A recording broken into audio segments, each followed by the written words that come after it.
Hola,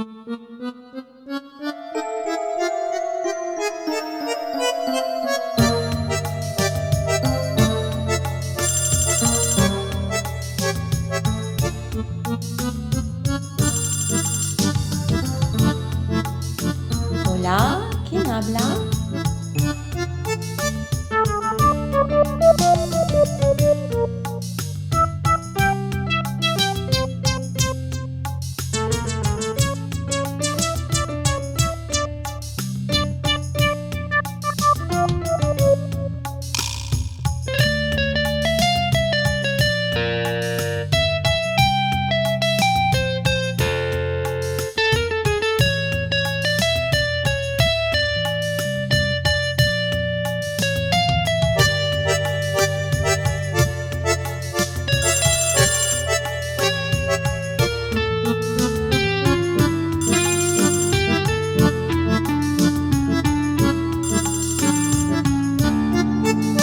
No te asombres si te digo lo que fuiste, un ingrato con mi pobre corazón, porque el fuego de tus lindos ojos negros alumbraron el camino de otro amor, y pensar que te adoraba tiernamente, que a tu lado como nunca me sentí, y por esas cosas raras de la vida, sin el beso de tu boca yo me vi.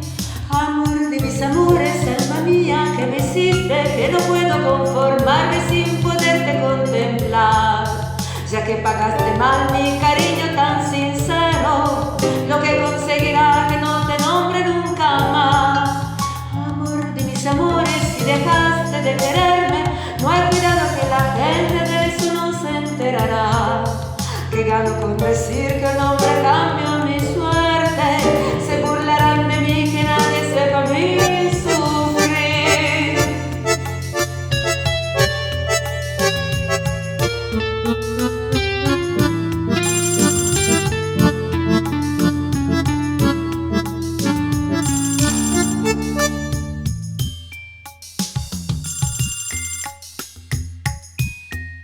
Diga.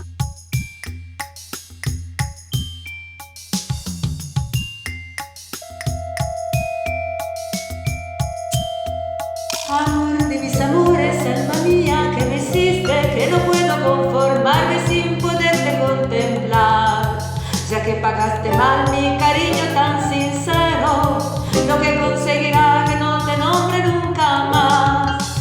Amor de mis amores, si dejaste de quererme, no hay cuidado que la gente de eso no se enterará, que gano con decir que un hombre cambió mi suerte, se burlarán de mí, que nadie sepa mi sufrir. Hola Marta, soy yo. ¿No es su casa? El número no termina en 938, disculpe. ¿No?